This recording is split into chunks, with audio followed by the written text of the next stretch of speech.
All right, we got Jim O'Neill here tonight, a retired cop and author of A Cop's Tale. Hi, Jim. How are you? Fine, fine, thanks. Good to have you here. Yeah, glad to be here. So you were the guy who towed Tom's car. No. Not Jim. No, he's, we didn't do that. he's a good First guy. of all, let me put something straight here. You don't tow cars. It was not cops Oh, that towed the car. They were tow truck operators who worked for the police department. They were not police officers who towed his And that's car. right, because they used to tow the blue and whites, which was unbelievable. well now at they the time, yeah. now they have to be police officers, right? I'm not sure, Jim. I yeah. I'm retired for a long time, but They have Yeah. a new traffic I'm not sure. department. Whatever happens, Joey, I hook my car onto your car down in the street. So if they that's tow good. it, So we're the- both going to be So walking. it's a twofer night. It's a twofer. Yes, we'll be I walking did a little home. bit better. What did you do? I had my granddaughter's boyfriend drive me in here. Oh well, So that's if because any you, car gets towed, it's his car. you drink. We were talking about that, how people have designated drivers. That's why. Not taking a shot at your drinking habits. I don't know what they are, but you're an author. And are you Irish? I'm part Irish, part American Indian. Well, which part of you is in the bar?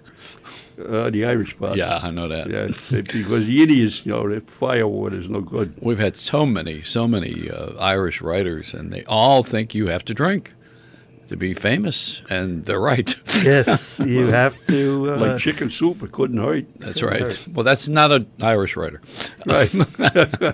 So, A Cop's Tale is something that you wrote based on your life experience. My experiences in the NYPD, Yeah. which very varied. When I first went in the job in 1963, I was assigned to the Tactical Patrol Force, which no longer exists. And you had to be over 6 feet. You had to be in good physical condition, have a certain IQ. And they used to call us the butt-kicking squad. So it's elite corps, an Yeah. elite corps. Huh? Yeah, we like to think so. Yeah. And they used to move us all over the city, wherever crime was increasing. And they'd put us in there for 30 days. We'd lock up everybody in sight, for whatever. And after 30 days, when everybody in that precinct was in a state of shock, they'd move us to another one. And back in those days, going through the TPF, the Tactical Patrol Force, was a prerequisite for entering the Detective Bureau. So after 3 years in the TPF, I was assigned to the Detective Bureau. I wound up in the 73rd Precinct Detective Squad in Brownsville, Bed-Stuy, in Brooklyn. Oh boy. At that time, that was out of the city's 76 precincts. That was the third busiest in the city. You just couldn't keep up with the cases. Yeah, and you never knew when anything was going to happen. For example, we had 4-man teams. We used to split up the day into 2-hour catches out of the 8 hours. In other words, whatever cases came into my 2 hours were mine, and the next 2 hours were one of my partners. And I just show you the way it was. I came in on a Sunday morning to do an 8 to 4, and I was up first. And I said, "Oh, that's great. What can happen in Brownsville, even in Brownsville, between 8 and 10 o'clock in the morning?" Well, I'll tell you what. In 2 hours, I caught 3 separate homicides. Wow. And that's on Sunday morning. Most people sleep in after their highs. Brownsville never sleeps. I get it. And he solved every one of them, Joey. And before the end of the tour was over, my partners and I had all 3 of the homicides solved. Same day? The same day. One of the best chapters in the book. Well, never mind the book. How about your life? Oh, We had all 3 homicides solved. We had all the paperwork done, and we still had enough time before we went to night court to go to the local watering hole and get a drink. What were you rewarded for this? No, that was, homicides were, All in a day's work, huh? yeah, all regular happening. Did the other cops resent you coming in like a force? You were coming in with your own police force. You come in for a month or so. Oh, yeah, the precinct cops didn't care for us too much. No, you terrorized the room, wouldn't you? Well, yeah, and we also, Outperformed them. well, not only that, but They just didn't like what we were doing. Yeah, cleaning up the neighborhood. Cleaning up the neighborhood. We were also what they used to call wrecking their contracts. In other words, there were certain restaurants where they needed half price and things of that nature. And it was an accepted thing back then. Well, sure. Well, why isn't it now? If people want to feed a cop, that's okay, isn't it? No. Today, It's not okay. Today, Okay. that's called corruption.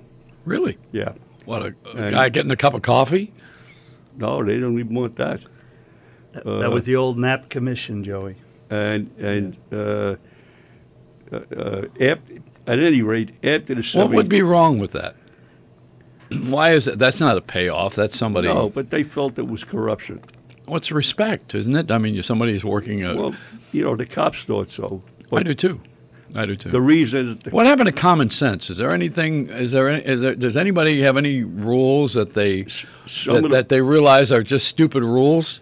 Some of the bosses on that job, the bigger bosses, are completely devoid of common sense Or feelings? or feelings. Yeah. So they make a hard, fast rule, and you live up to the rule rather than to Yeah. the feeling Yeah. behind it or the reason for it. You're not supposed to think, are you? Not really. Not really. Yeah. But at any rate, Well, that's military. I mean, there's a military. Sure, that's There's a- paramilitary. There's a Judge, yeah. discipline that back works. in those days, most of the guys coming on the police department had a military background. I had Yeah. 4 years in the service myself, and most of them did then. Today, they don't. And the ones who went through the academy without military experience had a real hard time. The ones with military experience were used to the military discipline. Well, I think both things are good. What I'm going to mention, one of them is when a cop walks down the neighborhood and you talk to him for a minute, and also when there's 1,000 police cars turning the corner as a tour of force, which they do here. I know. I have a son and a daughter-in-law works in Manhattan. So it's interesting, isn't it? I mean, both are good for different reasons. You can't just say that that's not a good idea.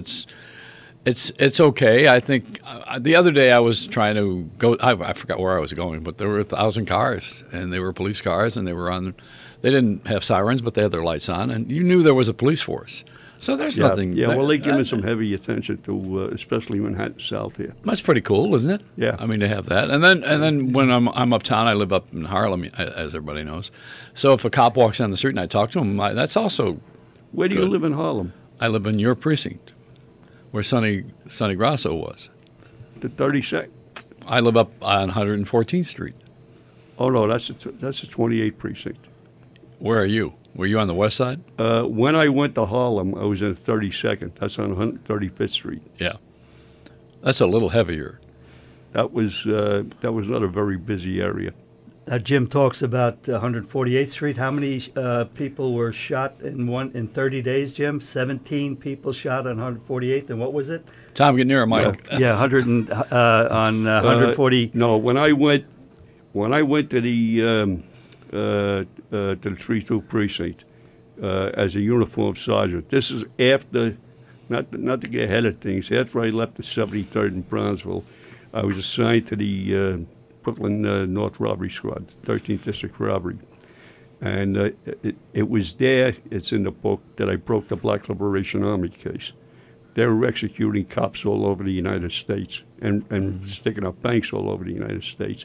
And I worked with one of Tom's colleagues on that case. Danny Colson. Danny Colson, Yes. good guy. That was Joanne Chesimar, Joey, and Jim refers to her as, what was it, Loving Mama? She was known as Loving Mama. She was anything but. Exactly. She also had another name besides Joanne Chesimar, and that was Sata Shakur. Yes, and Matula. She was the godmother of Tupac Shakur, the rapper. Exactly. And we arrested Matula Shakur, also known as Eddie Wilson, on 14th Street. We had shotguns underneath our jackets ready for him to turn on us because we overheard on a wire that he made us as surveillance agents. But some of the harrowing experiences that Jim has been through, it's unbelievable. And the development of the informants, which is the lifeblood of law enforcement. Well, up in the 3-2 during the Harlem drug wars. At that point, a detective couldn't be seen near a numbers operation. Detective couldn't be seen near an after-hours place or some of these juice joints that they have. Any of those things, they were corruption-prone locations. They didn't care how clean you were or what. You shouldn't be seen in them. Well, I went up into the detective squad in the 32nd as what we used to call a second whip. The lieutenant was the whip. And I wasn't up there for more than a month when the bodies started falling. On the corner of 147th Street and 8th Avenue, in 30 days, we had 17 people shot, 3 of which died. I got called that, well, first of all, the precinct commander came in and said to me, Jim, he said, the press is knocking the hell out of us over what's going on up here.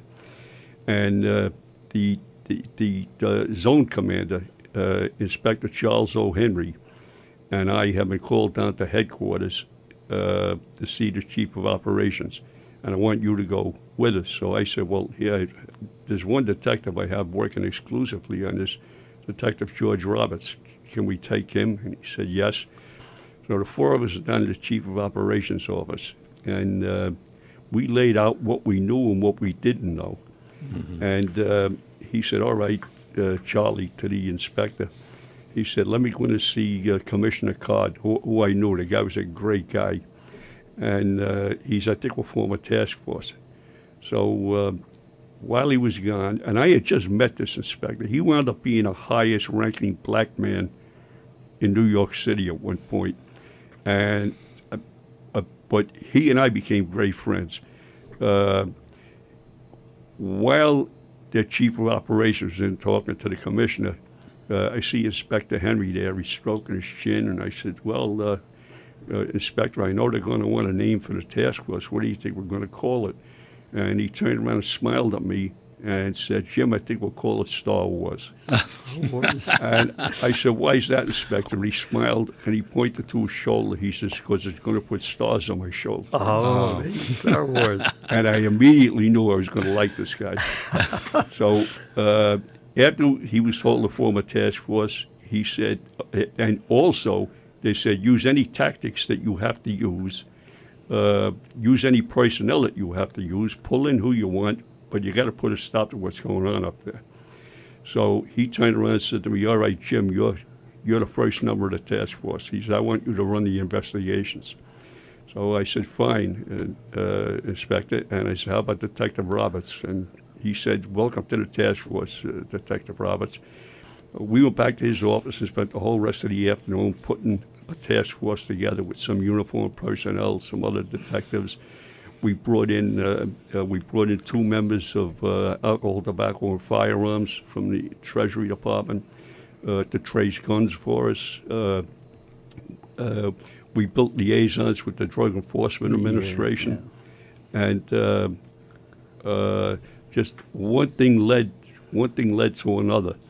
And I said to Inspector Henry, I said, Inspector, you know, are we really going to do something for the people of Harlem on this, or is this going to be some kind of publicity to get the press off the back of the department? And he said, no, Jim. He says, I want this to succeed. I said, well, then you got to let me and George and the rest of these guys operate the way detectives used to operate. He said, what's that? I said, I got to get to know the smart money people up here in Harlem. I have to know the guys that run the numbers racket up here. I have to know the guys that run the after-hours joints where there's a lot of illegal gambling going on. And they have to know that I can hurt them if they don't cooperate with me. So he says, go do whatever you have to do. But I said, you know, Inspector, Internal Affairs might have the cameras cranking on me. And all I ask is that you back me up. I won't take a dime. I've never taken a dime from anybody, and I won't start doing it now. And believe me, I've been offered some big bribes. He said, just go take our streets back, and I'll back you up all the way. And I remember starting to feel real excited about that. I said, wow, you know, this is going to be some ride. And so we went to work. Can you hold on a minute? Because we got to take a break here. All right, you don't Sure. mind doing that, do you? Because they're waving their arms in the other room like there's a surrender to the drug war or something here. We, Okay, so we'll get part 2 of this Cop's Tale going with Jim O'Neill. I didn't know we were going to have a second act. We'll be right back. All right, so we got Jim O'Neill here as the retired cop and author of A Cop's Tale. He was telling the story of how he was, as a detective, trying to take the streets back, and his boss sanctioned it. Said, okay, go ahead, I'll back you up. And what happened? well, I started first of all, I lined up the numbers banker up there. I had the uniformed cops get me all the locations of the numbers, when he wrote the number. And I got undercovers in there to make plays. And 2 weeks later, we hit all 14 locations. Wow. We raided 14 locations. We took them out, but all we did was mess up their action for one day. I then went to see the banker, and I said to him, I didn't really like to do this, but I need some help. And he said to me, help? And he reached into a drawer in his desk, and he put $5,000 on the desk, and he said, would $5,000 help you? I said, you keep your money, pal. All I want is information. And he laughed at me. He said, all these places, I don't understand how you raided them. They're all corruption-prone locations. Cops aren't even supposed to be near those places. He says, oh, you know what? Go take a hike then. So I took a hike down to Inspector Henry's office, and I laid it out to him. And he said, well, what do you want to do? I said, let's get the guys in there again, the undercovers, to make the plays. And the next time we hit the places, I'm going to dismantle them. They're not going to lose a day's work. They're going to lose a lot more. So he said, go ahead and do it. And we did it. We hit the places again. Emergency service with chainsaws. And I told them, I said, That'll get their attention. I said, saw up the bulletproof partitions, saw up the counters, throw everything out in the trucks. I said, and then rip the paneling off the walls. So they did. I went back to see Doc, and he saw the light this time. I said, Doc, you either cooperate with me. I don't want money. All I want is information. If I get it, fine. As far as I'm concerned, you're back in business. But if I find out you're messing around with me or you withheld information, you better start looking for another city to Operate it. operate in. Yeah. So when I left, I had his private phone number, and I had the names of a couple of guys on a couple of shootings. And I did the same thing. The biggest after-hours joint in Harlem was at 356 and a half West 145th Street. And I can't mention the guy's name who owned it, but he looked like Huggy Bear and old Starsky and Hutch. And I went to see him, and the same thing. He didn't want to know me. So I grabbed a hold of the uniformed cops, and I said, little whispering going on there, and all of a sudden he started getting gun runs on his place. Somebody was calling 911 saying there's a man with a gun on a big track, and the cops would be hitting the place and messing up business for the rest of the night. And this went on, and until finally one day I came into work and I found out that there had been a gun run in there the night before. And the cops had given 15 summonses out for gambling. But they had to void 14 of them because you're only supposed to give a summons to the guy running the game. So I got the names of all 14 voided summonses. And I said to George Roberts, George, get a set of keys. It's time that we go up to the big track and blow a little smoke at this guy.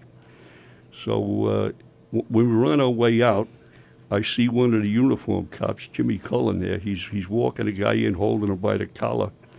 And I said, Jimmy, what do you got? He said, he gave me a wink and a smile and says, we just had another report of a man with a gun in a big track. and I caught this guy ditching a foil of coke. So now that only called for a summons, not an arrest. So I spoke to him for a minute. I said, "Go up to the arrest processing. You'll be getting a call from me."